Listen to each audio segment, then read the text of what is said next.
오늘 우리에게 주실 하나님의 말씀 함께 보겠습니다. 사사기 9장 22절부터 29절까지의 말씀입니다.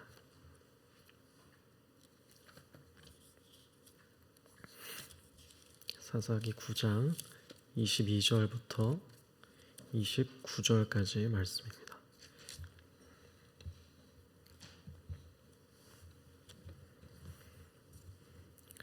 다 찾으셨으면 한 절씩 교독하도록 하겠습니다. 아비멜렉이 이스라엘을 다스린 지 3년에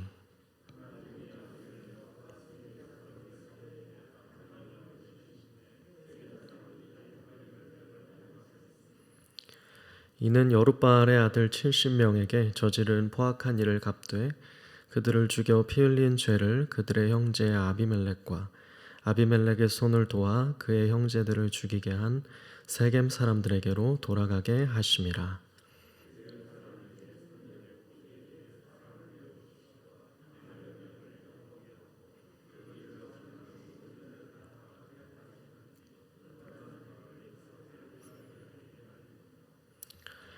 에벳의 아들 가알이 그의 형제와 더불어 세겜에 이르니 세겜 사람들이 그를 신뢰하니라.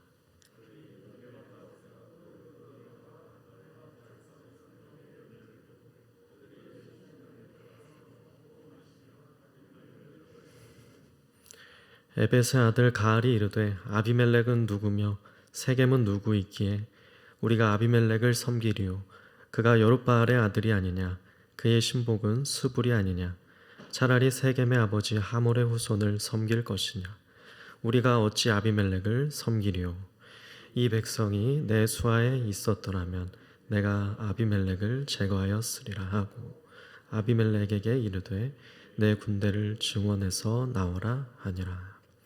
아멘. 네, 오늘 이제 9장에서 아비멜렉이 다스린 지 3년이 지났다라는 말씀으로 시작하는 이제 그 요담이라는 사람이 마치 예언자적인 외침과도 같이 이 아비멜렉을 그러니까 가시나무로 상징되는 그 헛된 왕을 세운 이제 이스라엘 사람들이 결코 이제 좋은 결말을 얻지 못할 것을 그러니까 그들이 서로 마치 죽고 죽이게 되는 모두 다 파멸의 길을 걷게 될 거라는 그런 길을 걷게 될 것이라는 예언을 한 바와 같이 그 우화의 내용의 결말과 같이 이들에게 닥쳐오게 될 일이 바로 오늘의 말씀이 잘 그 시작을 보여주고 있습니다. 먼저 이제 22절에 나오는 이 이스라엘을 아비멜렉이 다스렸다라는 말처럼 날셈에도 설명이 되어 있지만 이 다스렸다 보통 이 일반적으로 쓰이는 원어 말라크나 뭐 이런 단어가 아니고 다른 사라르라는 원어가 이제 사용된 것을 볼 수가 있는데요. 이 원어를 사용함으로써 아마도 사사기의 저자는 그가 참으로 다스린 이 3년간의 통치가 굉장히 부정적으로 왕으로서 뭔가 군림하고 뭔가 이 포악한 그런 부정적인 통치 기간임을 뭔가 뉘앙스로서 다른 언어를 사용함으로써 일반적이지 않은 그런 것들을 이제 보여주려고 했던 것 같습니다. 그래서 이 구약에서는 실제로 다른 이 번역을 보게 되면 뭐 호세아서나 이런 데서는 이 같은 원어를 뭔가 겨루어 싸워서 이기다 뭐 이런 번역을 이제 하고 있는 것을 좀 참고해 볼 수가 있는데요. 그것처럼 그의 다스림이 결코 긍정적이지 못했고 좋지 못했음을 벌써 이 22절에서부터 사사기의 저자는 드러내주고 있는 것 같습니다. 그렇다면 이제 그들에게 어떠한 일이 일어났는지 23절에서부터 자세하게 그 내용이 서술되고 있는데요. 그 3년 때에 이제 하나님께서 악한 영을 보내셨다라는 말로 그들 가운데 일어나게 된 일의 어떤 원인을 설명해 주고 있습니다.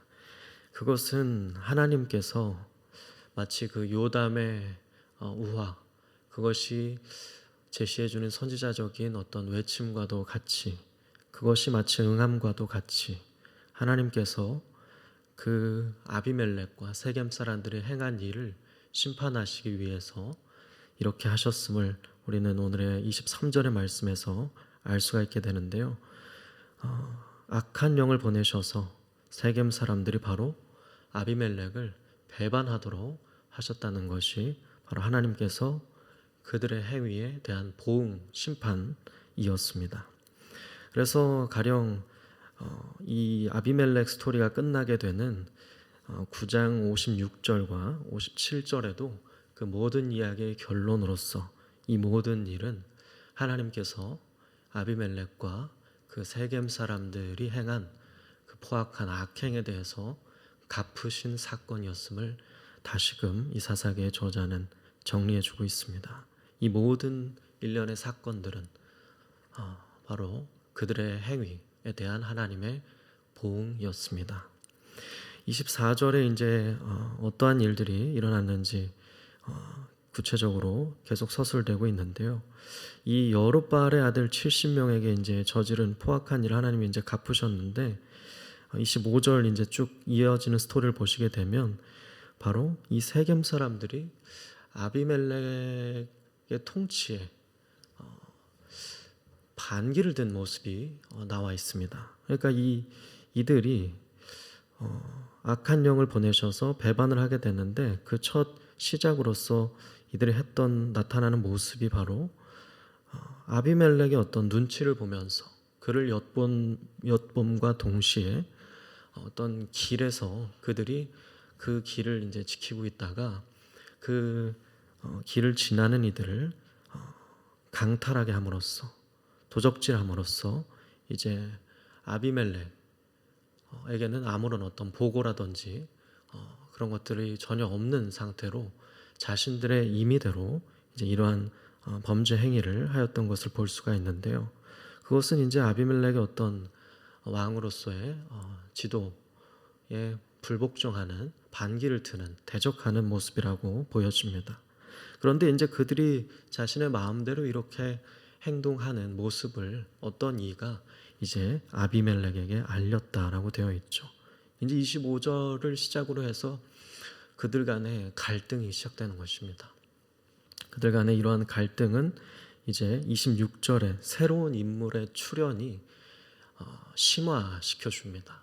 그 새로운 인물은 우리가 정확히 그의 출신을 자세히는 알 수 없지만 26절 에벳의 아들이라는 말과 또 28절에 한번 중반부에 보시게 되면 세겜의 아버지 하몰의 후손이 섬기는 것이 차라리 낫다라는 말을 종합해서 추측해 볼 때 바로 이 에벳의 아들 가알이라는 사람은 가나안 사람으로서 이 세겜의 아버지 하몰의 후손, 그러한 인물이었음을 추측은 해볼 수가 있을 것 같습니다. 그래서 이 가알이라는 인물이 새롭게 등장함으로써 이 세겜 사람들은 그를 신뢰하게 되었고, 그리고 이 인물이 이제 27절에 보면 그들과 함께 연회를 열면서 이제 그 신당에서, 그러니까 이제 바알을 섬기는 이제 이방 신전으로 보여지는데 그 신당에서 함께 먹고 마시며 이제 함께 아비멜렉을 저주하며 반역까지도 도모하게 되는 모습을 저희가 보게 되는 것입니다. 그래서 이제 28절이 바로 이 에벳의 아들 가알이 그 연회 중에 하게 되는 말을 볼 수가 있는데 그 내용인 즉슨 이 아비멜렉이 우리 세겜과는 관련이 없는 사람이라는 것입니다. 오히려 자신이 왕으로서 더 적합한 인물임을 내세우고 있는 모습을 볼 수가 있는 것이죠.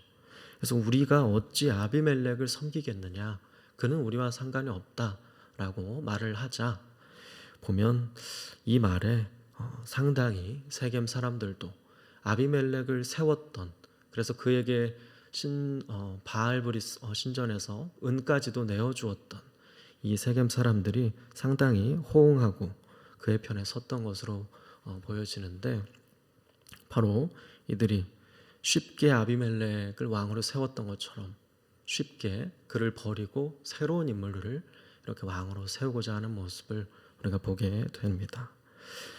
그러자 이제 내일 본문부터 이제 시작이 되는데, 아비멜렉이 마지막 29절에 보면 이제 아비멜렉이 아니라 에벳의 아들 가알이 아비멜렉을 향해서 내 군대를 증원해서 오라라는 말로 이제 이 둘 간의 싸움이, 두 그룹 간의 싸움이 시작이 되는 모습을 볼 수가 있습니다. 이제 내일부터 그 싸움과 파국으로 치닫는 그들 간의 관계가 이어지는데요. 저는 오늘 이 본문의 말씀, 그러니까 아비멜렉이 다스린 이 3년에 일어나게 된 하나님께서 그 악한 영을 보내심으로 말미암아 심판하시게 되는 이러한 역사의 시작점을 보게 되면서 드는 생각은, 일단 첫째로는 하나님께서는 하나님의 때에 하나님의 방법으로 반드시 그 악행에 대한 보응을 하시는 갚으시는 하나님이심을 묵상하게 되었습니다. 하나님께서는 비록 때로는 느리다고 우리 인간적인 관점에서는 또 너무도 다른 방법이라고 생각할지 모르지만, 하나님의 때에 하나님의 방법으로 분명하게 이 땅을 다스리고 계시고, 또 친히 이러한 하나님의 백성, 하나님의 나라가 안에 일어나는 일들을 주관하사 악행에 반드시 갚으시고 보응하시는 분이심을 우리는 이 새벽에 이 말씀을 통해 다시금 새겨볼 수 있게 되는 것 같습니다. 그럼으로써 한 걸음 더 나아가서 저는 이러한 묵상에 이르렀는데요. 바로 하나님께서는 비록 기드온과 그 이후에 스스로 왕의 자리에 오른 이 아비멜렉이라는 인물과 또 그 못지않게 타락한 자신의 소견대로 행하고 있는 이스라엘의 모습에도 불구하고 하나님께서는 여전히 이들을 포기하지 않으셨다. 여전히 이들을 포기하지 않으시는 하나님의 사랑과 은혜가 사실은 계속해서 흐르고 있는 것이 아닌가 하는 묵상에 이르렀습니다. 왜냐하면 하나님은 이 이스라엘 백성들을 결코 외면치 않으시고, 그들 가운데 그 인물 아비멜렉이 스스로 왕이 되어 왕으로 군림하여 이 이스라엘 백성을 다스리고 있는, 포악하게 군림하고 있는 그때에 그것을 결코 내버려 두지 않으시고, 하나님은 다시금 비록 그때에 우리가 일반적인 방법으로 사사기에서는 사사를 일으켜서 여호와의 영을 보내셔서 이스라엘 백성을 그 어두운 통치에서 구원하셨다면, 이번에는 사뭇 다른 방법이지만 분명히 성경이 말씀하는 바는 무엇이냐면, 하나님께서 그 포악한 통치로 사실은 신음하고 방황하고 힘들어하고 있는 이스라엘을 포기치 않으시고 이번에는 악한 영을 보내셔서 심판케 하시고 새로운 국면에 또 들어서게 하셨다는 사실입니다. 하나님은 그들을 포기하지 않으셨던 것이고, 여전히 그 백성이 자신에게로 돌아오고 새롭게 다시금 자신을 왕으로 섬기는 자리로 오도록 인도하고 계시다는 사실을 우리는 오늘 본문의 말씀을 통해서 묵상하게 되는 것 같습니다. 오늘 이 말씀처럼 우리가 우리의 어떠함에도 불구하고, 우리의 어떠함과 상관없이 우리의 어떠함에도 하나님의 은혜는 오늘 우리에게도 여전히 흐르고 있음을 고백하며 나아갔으면 좋겠습니다. 우리의 어떠함과 관계없이, 또 우리의 어떠함에도 불구하고 하나님의 은혜는 여전히 우리를 향하고 있고, 하나님의 은혜는 우리의 어떠함에도 불구하고 실패하지 않고 그 불가항력적인 은혜가 우리의 삶을 이끌어가며 하나님의 뜻을 이루신다는 것을 우리가 함께 믿고 다시금 가슴에 새기며, 그 하나님의 은혜, 우리도 어찌할 수 없는 그 불가항력적인 우리를 이끄는 그 하나님의 은혜에 우리의 삶을 오늘 이 새벽에 부탁드리며, 우리의 삶을 하나님의 은혜가 다스리도록, 하나님께서 우리의 삶을 왕으로서 통치하시도록 하나님의 선하신 뜻이 내 삶에도 이루어지도록, 하나님의 나라가 내 삶에도 온전히 임할 수 있도록 그렇게 함께 기도하면서 나아가는 복된 이 새벽의 시간이 되었으면 좋겠습니다. 그리하여서 하나님의 통치하심을 받으며 오늘 하루도 승리하며 나아가는 저 여러분 되기를 주님의 이름으로 축복합니다. 같이 기도하겠습니다.